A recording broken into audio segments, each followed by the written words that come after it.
Good morning students. आज हम लोग चैप्टर 7 के न्यूमेरिकल प्रॉब्लम्स देखते हैं।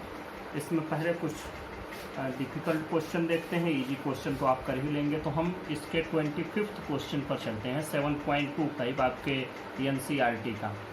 देखो, एक टाउन में 800 kilowatt power, electrical power at 220 volt is required at a distance 15 kilometre from the plant generating power at 440 volt. The resistance of the two-wire line is 0.5 ohm per kilometer. The town gets power from the line through 4220 volt step-down transformer. Find power loss in the form of heat. How much power must the plant supply, and characterize step-up transformer at plant. अब ये इतनी चीज़ें आपको यहाँ पता करनी है। देखो, इस क्वेश्चन में कुछ भी नहीं है, सिर्फ आपको ध्यान देना है चीज़ों को, आप आसानी से कर ले जाएंगे। अब देखो, शुरुआत करते हैं हम लोग सलूशन इसका। पहले तो हम ये जाने कि हमें कितना पावर रिक्वायर्ड है, और उस पावर में जैसे जो चीज़ें दी गई हैं, जो वैल्यूज कहीं भी दी गई, वो वैल्यू, जैसे ये पावर दिया गया है, पावर है, वोल्टेज दिया गया है। मैंने आपको बताया था, अगर वोल्टेज के बारे में कुछ लिखा नहीं है तो आप उसको मानेंगे कि ये RMS वैल्यू है, और अगर दिया गया है पीक वैल्यू या कुछ, तो वो वैल्यू वो हो जाएगी। तो यहाँ कुछ भी नहीं दिया है, तो we can consider it RMS value. दूसरी बात कि यहाँ से हमको पहले जो चीज़ें कैलकुलेट करनी है, पावर लॉस, ये कितने पर हमको भेजना। जैसे देखो, वो जो टाउन के पास जो ट्रांसफार्मर लगा हुआ है, उस टाउन के पास ट्रांसफार्मर को 4000 वोल्ट की सप्लाई मिल रही है, और वो उसको 220 वोल्ट में कन्वर्ट कर रहा है, और तब उसको इतना पावर चाहिए। तो पहले तो हम देखें कि हमको जो है पावर का लॉस कितना होगा हीट के पार में, इसकी बात करते हैं। तो पहले देखो, जो भी पावर दिया गया है, ये पावर दिया है आपको P इक्वल टू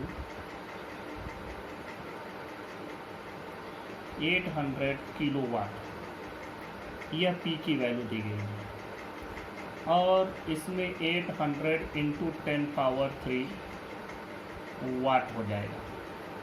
अब देखो, P की वैल्यू को हम क्या लिख सकते हैं? P can be written as ERMS IRMS। तो अगर हम इसमें ERMS IRMS लिखते हैं तो I की वैल्यू क्या हो जाएगी? IRMS will be equal to 800 into 10 power 3 divided by voltage, मतलब VRMS। और देखें, यहाँ पर एक चीज़ हम लोगों ने गलत कर दिया, ये IRMS किसके लिए कैलकुलेट कर रहे हैं? जैसे हम लोगों को ये तो मालूम होना चाहिए, ये जो लाइन जा रही है, जहाँ से जनरेटिंग प्लांट है, वहाँ से प्लांट से लेकर के टाउन तक के बीच की लाइन का हमको करंट चाहिए। तो इसको लिख लेते हैं, current in the line from plant to town.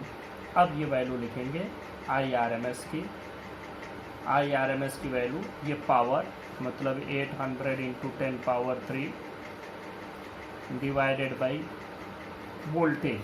अब देखो, यहाँ पर उसमें जो सप्लाई उसको चाहिए ट्रांसफार्मर को, टाउन के पास जो ट्रांसफार्मर है उसको मिल रही है 4000 वोल्ट की सप्लाई, तो हमें ये वैल्यू रखनी है 4000 वोल्ट, और यहाँ से आप पाएंगे 200 एम्पियर की सप्लाई। ये तो हो गया करंट इन द लाइन। अब जो लाइन जा रही है, उस लाइन में रेजिस्टेंस कितना होगा? Resistance in the line from plant to town, R is equal to, इसकी भी वैल्यू हम लोग पता करते हैं। देखो, रेजिस्टेंस क्या होगा? पर किलोमीटर रेजिस्टेंस है 0.5, तो 0.5 को मल्टीप्लाई कर देंगे, कितने किलोमीटर है? 15 किलोमीटर है, और 2 लाइनों में जा रहा है, तो इंटू 2 कर देंगे। जब यहाँ से आप करेंगे तो आपको रेजिस्टेंस की जो टोटल वैल्यू मिलेगी, वो मिलेगी, देखो, 15 ओम। ये वैल्यू आपको रेजिस्टेंस की मिल गई। अब आपको चाहिए power loss in the form of heat. अब हम यहाँ से फर्स्ट क्वेश्चन लगाना शुरू करेंगे। Part A will be started from here. देखो अब हमको चाहिए पावर लॉस। तो पावर लॉस की वैल्यू जो भी हमको मिलती है वो क्या होता है, पावर लॉस। देखो पावर की वैल्यू हम लोग कैसे कैलकुलेट करते हैं, चाहे वी आई लिखो, चाहे वी आई लिखें, और चाहे अगर हम वी की जगह आई कर देते हैं तो आई इंटू आर और इंटू आई, तो ये हो जाएगा आई स्क्वायर आर। ये ऐसा हमने इसलिए किया क्योंकि हमने कैलकुलेट कर ली है कि कितना करंट इसमें फ्लो हो रहा है। अब देखो इससे अगर हम वैल्यू कैलकुलेट करते हैं तो ये 200 स्क्वायर और आर की वैल्यू 15, और यहाँ से जब आप टोटल वैल्यू कैलकुलेट करेंगे तो आपको मिल जाएगा 600 किलोवाट। यहाँ से आपको मिलेगा 600, इसके आगे 30 होंगे, उतना वाट मिलेगा। तो पूरा लिख लो, नहीं तो ये लगेगा कि 600 के आगे 30, इतने वाट आएंगे। और ये आएंगे 2 जीरो तो यहाँ से मिल गया, और 15 4 जा 60, तो 60 और 4 जीरो ये, तो it can be written as 600 kilowatt. This is the power loss in the line. And now the second question is, how much power must the plant supply? अब इस बात को समझो, power supplied by plant। अब देखो plant से कितना power supply किया। तो पहली बात तो इससे उतना पावर हम सप्लाई करेंगे जितना उस टाउन को चाहिए, वो उतना तो हमें देना ही देना है। साथ में कितना लाइन में लॉस हो रहा है वो भी देना है। मान लो अगर हमने 800 दिया, 800 किलोवाट, तो पता चला 600 किलोवाट तो लाइन में ही ख़त्म हो जाएगा। तो 800 में से उसके पास तो 200 पहुंचा, तो इसलिए हम लोग देंगे यहाँ पर 800 किलोवाट, ये इतना उसको चाहिए, प्लस जितना लाइन में लॉस हो रहा है 600 किलोवाट। तो यहाँ से हमको मिल जाएगा 1400 kilowatt power must be supplied by the plant. Now the next question, characterise step up transformer at the plant.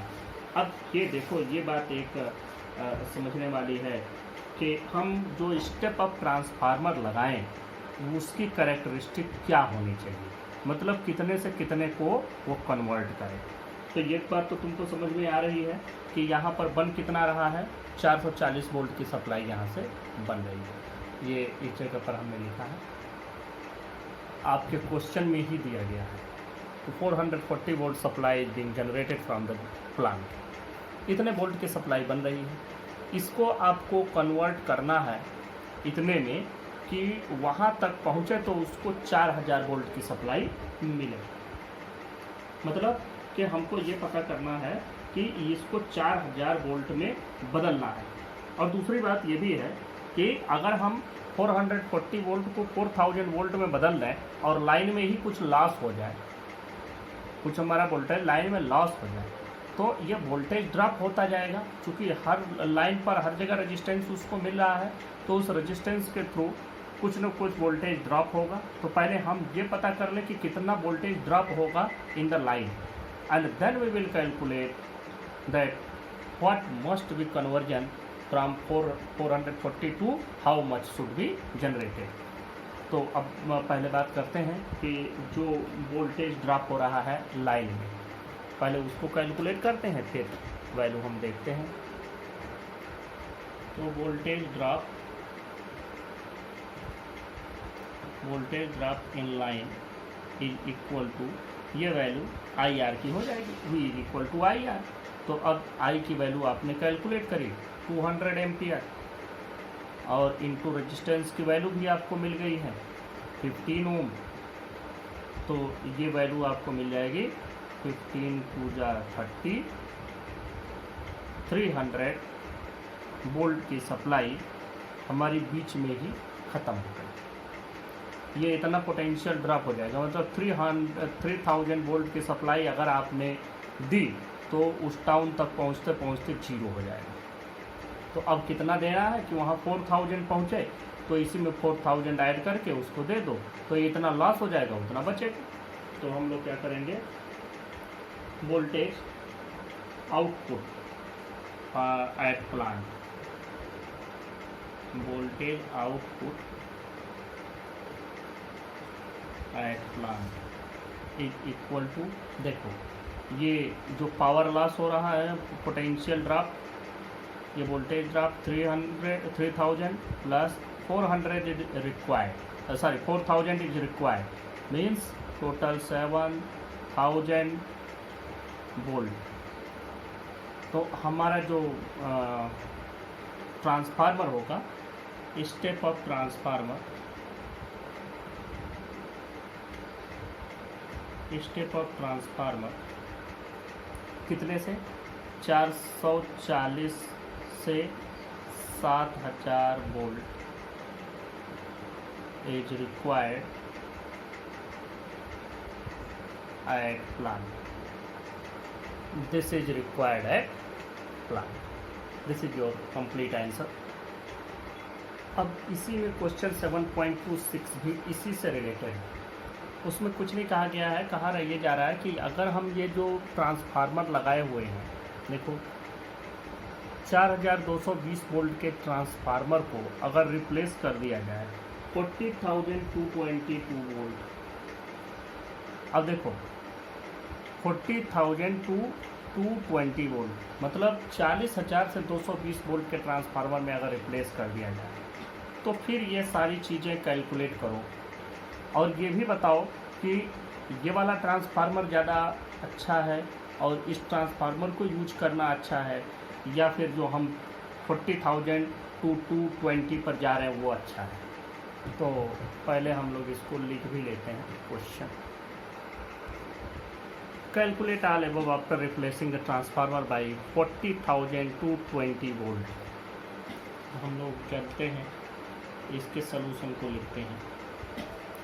सारी चीज़ें वही हैं, पावर वहाँ भी रिक्वायर्ड वही है जो वहाँ था। तो अब हम लोगों को कैलकुलेट करना है आरएमएस वैल्यू ऑफ करंट, मतलब जो लाइन करंट है, current in the line is equal to, देखो 800 इंटू 10³ वाट की पूरी सप्लाई चाहिए, डिवाइडेड बाई जो वोल्टेज है। अब देखो इसमें वोल्टेज कितना जा रहा है, जो लाइन का वोल्टेज है 40,000 वोल्ट की पूरी इसके बीच में यहाँ से गया और यहाँ 40,000 पहुँचा, तो मतलब 40,000 डिवाइडेड बाई 40,000। अब देखो इसके पहले 4,000 था, तो जब 4,000 था तो हम लोगों को 200 एम्पियर मिला था यहाँ पर, इस जगह हमने कैलकुलेट किया था 200। ये 40,000 है तो क्या हो जाएगा 20, एक जीरो और बढ़ के, तो ये 20 एम्पियर की तो लाइन करंट हमको मिला। तो इस लाइन के थ्रू इतना करंट इसमें पास फ्लो होगा। अब लाइन पावर लॉस कैलकुलेट कर लेते हैं। Line power loss is equal to वही I² R, I की वैल्यू 20², R की वैल्यू देखो जो हम लोगों ने रेजिस्टेंस कैलकुलेट किया था इसके पहले 15 ओम वही रहेगा, और यहाँ से आता है 600 वाट, मतलब we can write it 6 kilowatt. यही लॉस इसके पहले कितना था देख लो, 600 किलोवाट मिला था, यहाँ 6 किलोवाट। इसका मतलब कि अगर हम ज़्यादा पर भेज रहे हैं तो हमारा पावर का लॉस जो है, लाइन पावर लॉस, वो सीधे 100 टाइम्स कम हो गया, 600 किलोवाट टू 6 किलोवाट। तो ये बहुत बड़ा फ़र्क है। और पावर सप्लाइड बाई प्लांट भी हम लोग कैलकुलेट कर लेते हैं।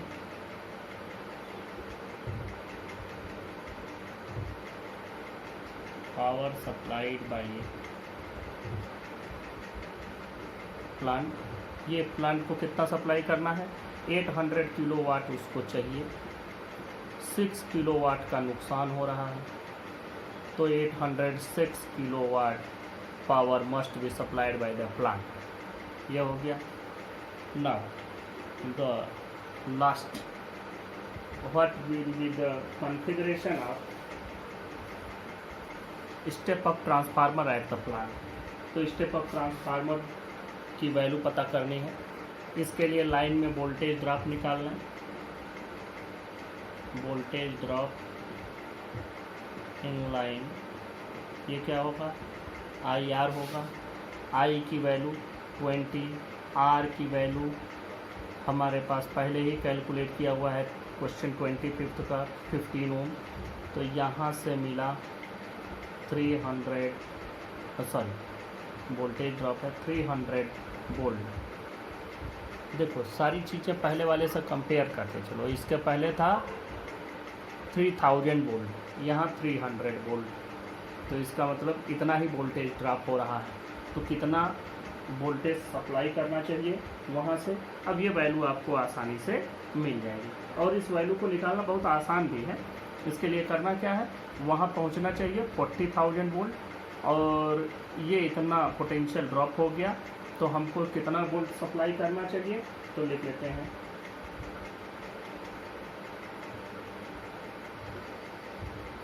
Voltage output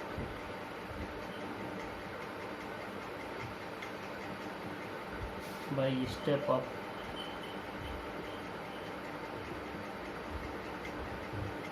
at plant.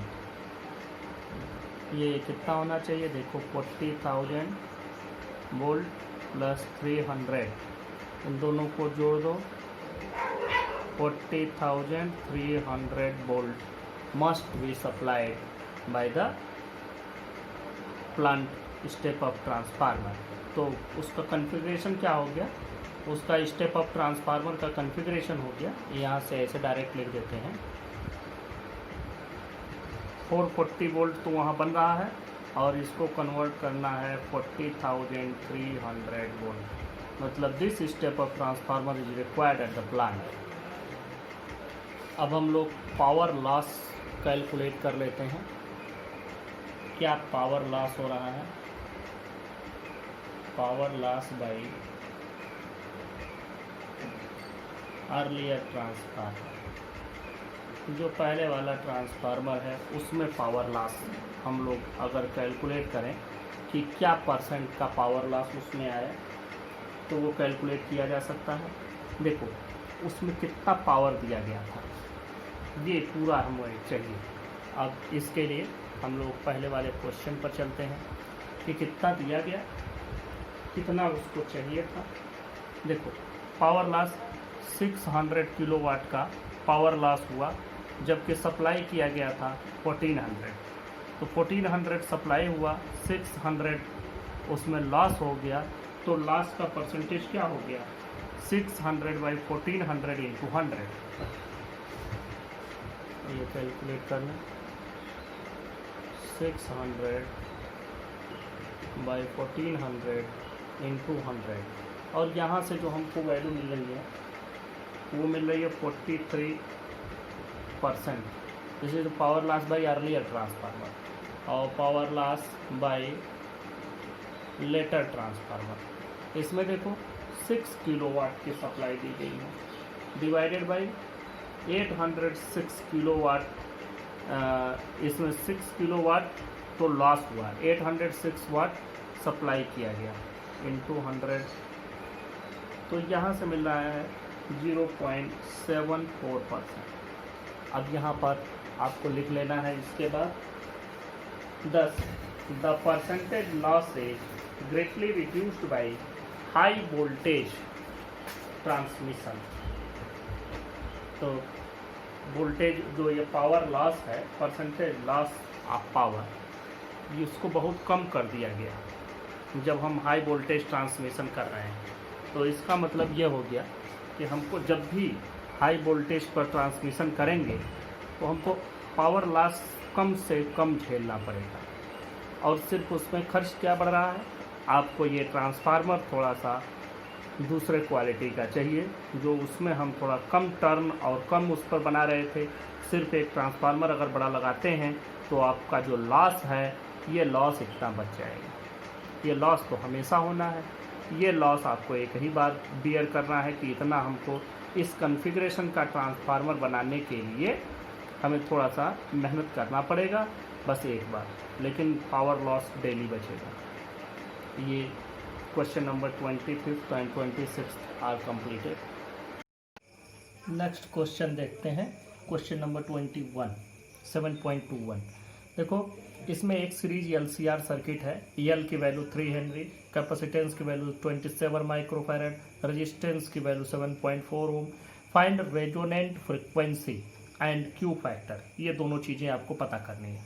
उसके बाद कह रहा है how to improve the sharpness of resonance by reducing its full width at half maximum by factor 2। Full width at half maximum का मतलब हो गया कि हमको इसका जो रेजोनेंट फ्रिक्वेंसी है उसको नहीं बदलना है।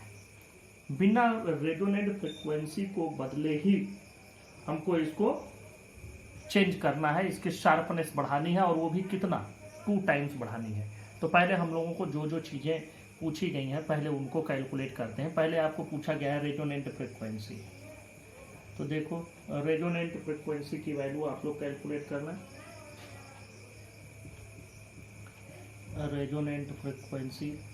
रेजोनेंट फ्रिक्वेंसी ओमेगा आर जो की वैल्यू होती है 1/√LC, ये वैल्यू रख दो। 1/√L की वैल्यू 3 हेनरी, 3, C की वैल्यू 27 माइक्रोफैरड, तो 27 इंटू 10⁻⁻6 फैरड। जब आप इसको सॉल्व करेंगे तो आपको ये वैल्यू मिलेगी 111 रेडियन पर सेकेंड।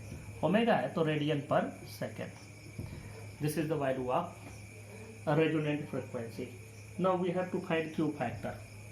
तो क्यू फैक्टर देखो, क्यू इक्वल टू डायरेक्ट लिखते हैं, क्यू इज इक्वल टू होता है resonant frequency omega R divided by omega 2 minus omega 1।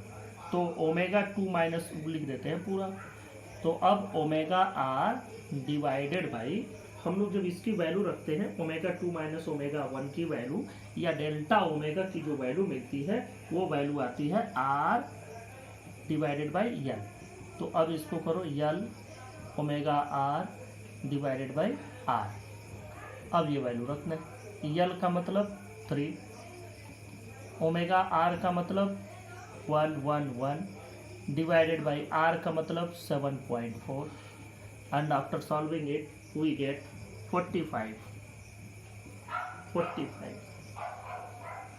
अब ये 45 क्या हुआ, 45 हमको, अब इसका आप लोग सोचे कि यूनिट क्या होगा, तो भाई ये तो रेशियो है, डेल्टा ओमेगा है नीचे, ऊपर ओमेगा आर है, रेडियन पर सेकेंड, ये भी रेडियन पर सेकेंड है, with hence it is dimensionless, it has no units.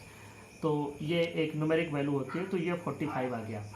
अब देखो without changing omega R we have to increase Q by a factor 2, मतलब 2 गुना करने। तो इसको 2 गुना करने के लिए आप क्या करेंगे, आप रेजिस्टेंस को आप यहाँ से अगर यल घटाओगे बढ़ाओगे तो ये पूरा यल सी की वैल्यू भी चेंज हो जाएगी। इसलिए यल को 2 गुना करने का ऑप्शन हमारे पास था कि अगर हमको बिना ओमेगा आर को बदले क्यू को बदलना है तो एक ऑप्शन सीधा सीधा दिख रहा है कि ओमेगा आर न चेंज करें, तो या तो इसको 2 गुना कर दें या इसको आधा कर दें। इसको 2 गुना करोगे तो ओमेगा आर चेंज हो जाएगा, जो हमें नहीं चेंज करना है, क्योंकि ओमेगा आर में भी 1/√LC आ रहा है। तो हम फिर क्या करेंगे, इसको आर को हाफ कर देंगे। हाफ करने का मतलब क्या हो जाएगा, आर की वैल्यू हमको ऑलरेडी दी गई है 7.4, और जब हम इसको हाफ करेंगे तो इट विल बी 3.7। तो लिख दें to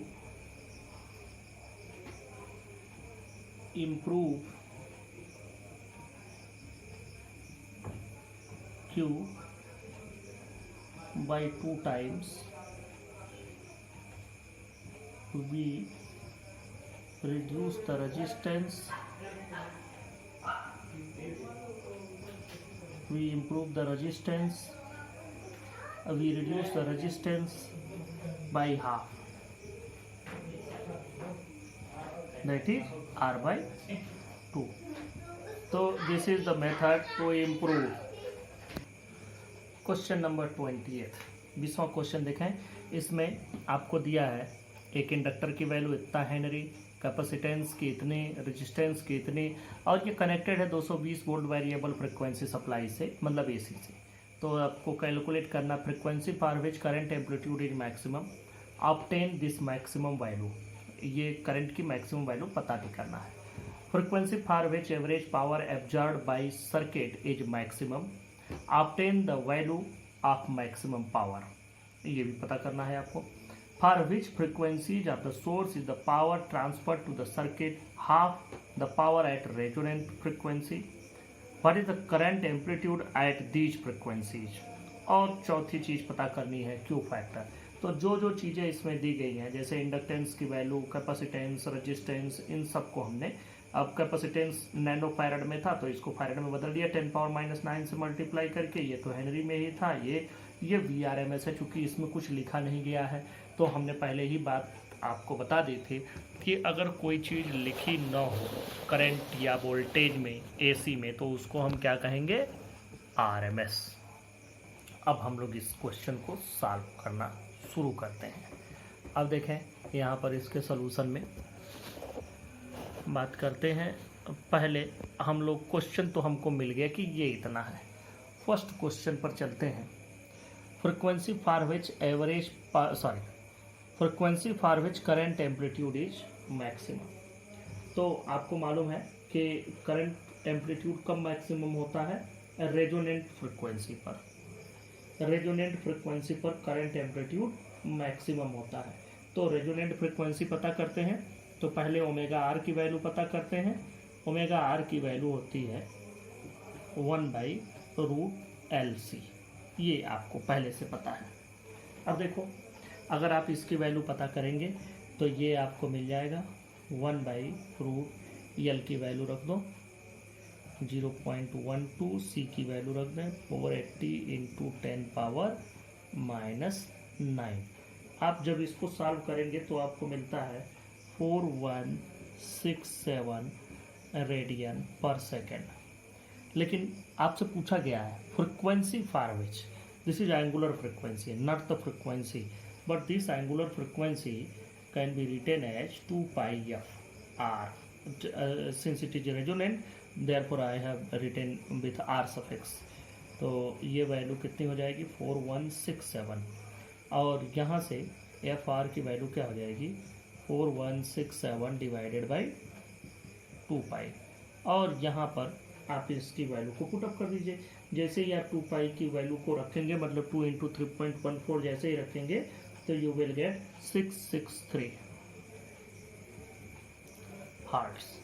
This is the value of a resonant frequency, and at this frequency the current will be maximum. But we have to also find the maximum value of current, that is current amplitude. So the current at this resonant frequency I0 की value क्या हो जाएगी, I0 की value हमको मालूम है कि जो भी हमको, जैसे अगर हम फ्रॉम ओम्स लॉ चलें तो I = V/R, तो हमारे पास V0 डिवाइडेड बाई R हो जाएगा। लेकिन V0 हमारे पास है ही नहीं, हमको मिला हुआ है यहाँ पर VRMS। तो VRMS से V0 आप कैलकुलेट कर सकते हैं, और वो आपको मालूम है, वो रूल आपको पता है। देखो, मैंने आप लोगों को पहले ही बताया था कि VRMS की जो वैल्यू होती है वो V0 डिवाइडेड बाई √2 होती है।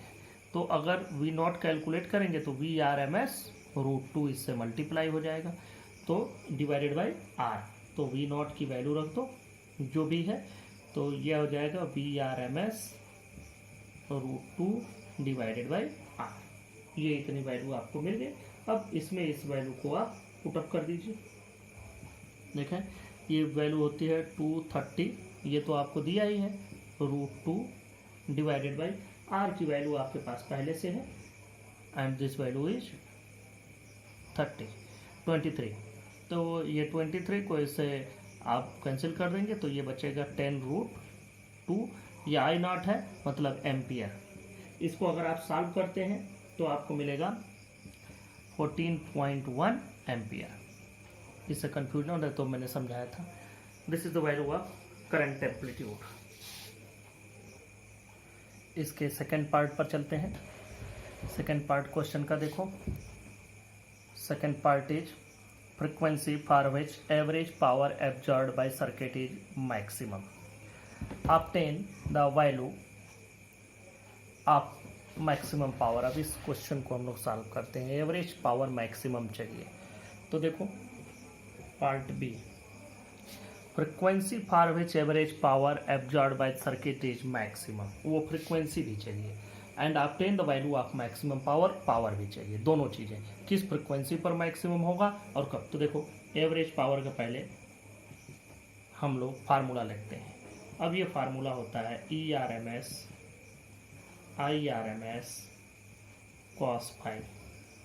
अब देखो for power to be maximum cos phi must be equal to 1, तो ये हो जाएगा for maximum power cos phi is equal to cos phi equal to 1। तो अब देखो यहाँ से देखो एवरेज पावर की जो वैल्यू बचेगी वो बचेगी ERMS IRMS। देखो V इक्वल टू IR लिख सकते हैं, तो इसकी वैल्यू लिख दो IRMS into R into IRMS। तो ये हम लोग लिख लेंगे IRMS स्क्वायर R। ये एवरेज पावर की मैक्सिमम वैल्यू मिली। अब जो एवरेज पावर की ये एवरेज पावर की वैल्यू मिली।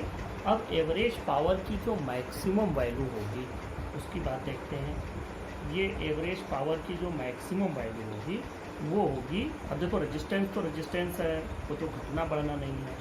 ये IRMS इसका IRMS स्क्वायर इसका मैक्सिमम वैल्यू, इसके मैक्सिमम इंटू R के बराबर। मतलब ये मैक्सिमम होगा जब ये पूरा मैक्सिमम होगा, और इसकी जो मैक्सिमम वैल्यू होती है वो वैल्यू होती है I के बराबर।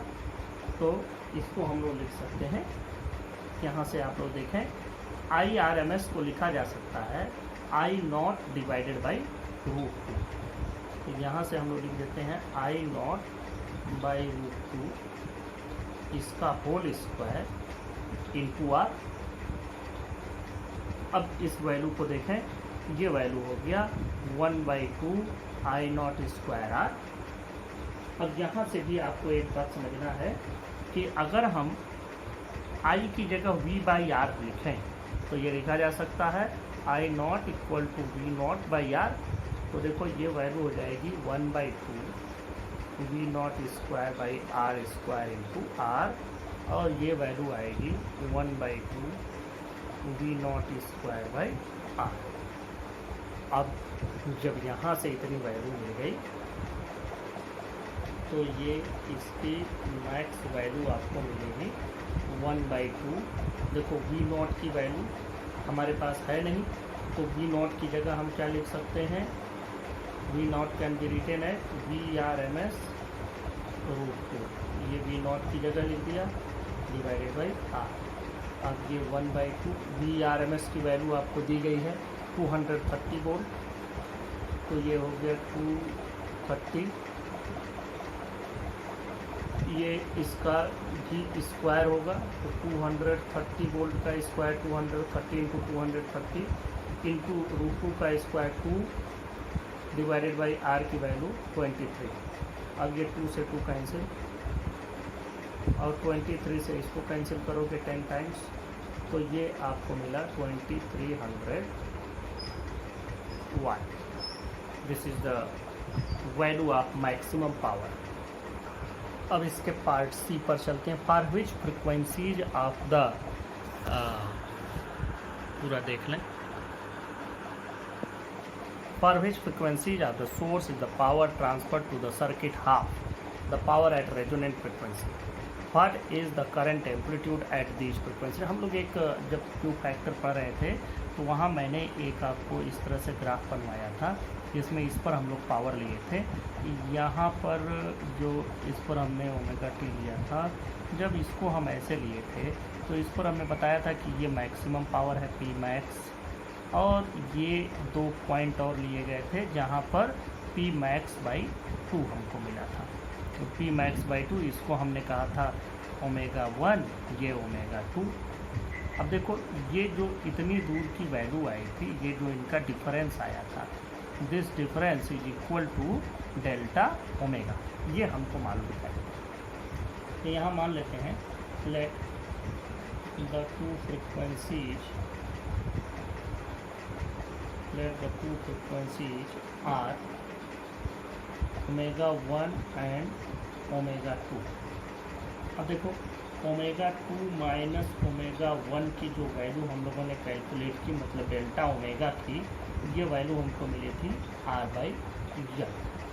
देखो ओमेगा 2 को हम क्या लिख सकते हैं, देखो यहाँ पर तो ओमेगा आर है रेजोनेंट फ्रिक्वेंसी, तो ओमेगा 2 का मतलब कि ओमेगा हम लोग इसमें इसको बढ़ा दिए थोड़ा सा, ओमेगा आर से इधर की ओर बढ़ेंगे, तो it can be written as omega 2 की वैल्यू हम लिख सकते हैं omega R plus delta omega, omega इसको लिख सकते हैं omega R minus delta omega equal to R by L. ये इतना ऐसे करके था डेल्टा ओमेगा। अब देखो बात करते हैं कि जब हम इसको ओपन करेंगे तो क्या होगा, ओमेगा आर से ओमेगा आर कैंसिल हो जाएगा, 2 delta omega is equal to R by L, और यहाँ से मिलता है कि डेल्टा ओमेगा की वैल्यू आर बाई 2l के बराबर। और जब आप इसकी वैल्यू रखते हैं तो आपको ये वैल्यू मिल जाती है। देखो आर की value 23 divided by 2 into L की वैल्यू आपके पास है 0.12। जब आप इस वैल्यू को रखेंगे तो आपको मिलेगा 95.8 रेडियन पर second.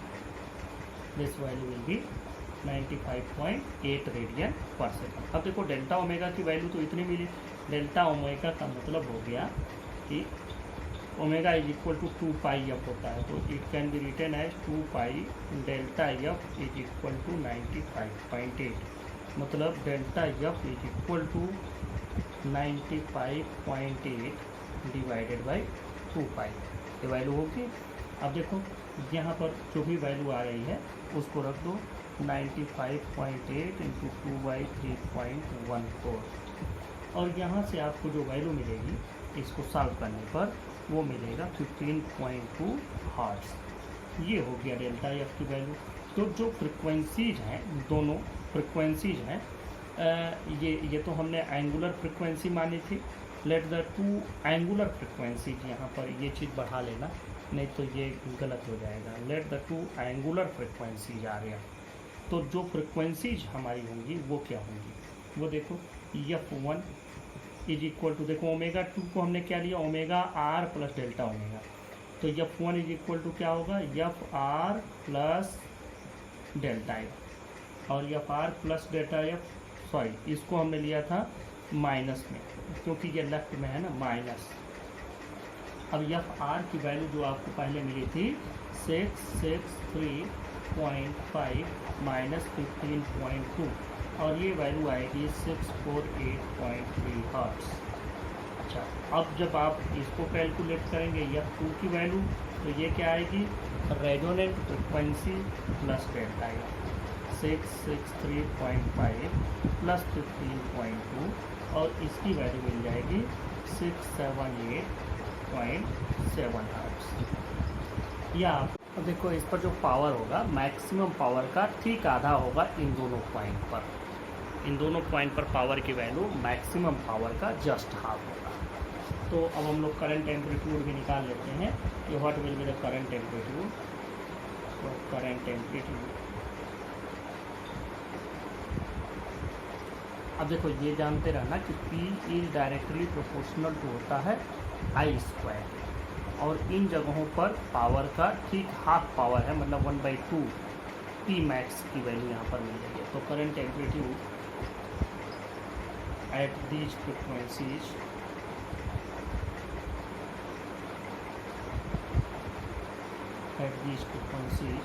Is equal to I0 max divided by √2, और I0 मैक्स की वैल्यू हम लोग 14.1 कैलकुलेट किए थे, और जो रूट 2 की वैल्यू आती है 1.414 मिलती है। तो ये वैल्यू से जब आप इसको डिवाइड करेंगे तो आपको मिलेगा 10 ampere. And now the part D of this question. देखो इसमें आपको क्यू वैल्यू कैलकुलेट करने को कह रहा है, क्यू फैक्टर। तो क्यू इज इक्वल टू क्या होता है आप लोगों को मालूम है, omega R L by R. अभी इसके पहले वाले क्वेश्चन में हम लोगों ने इसको किया था, तो ये वैल्यू आप रखें, ये 4167 इंटू 0.12 डिवाइडेड बाई 23, तो आपको मिलेगा 21.7 and it is dimensionless, no unit. This is the answer of this question. Now in the next term we will discuss some more questions. Thank you.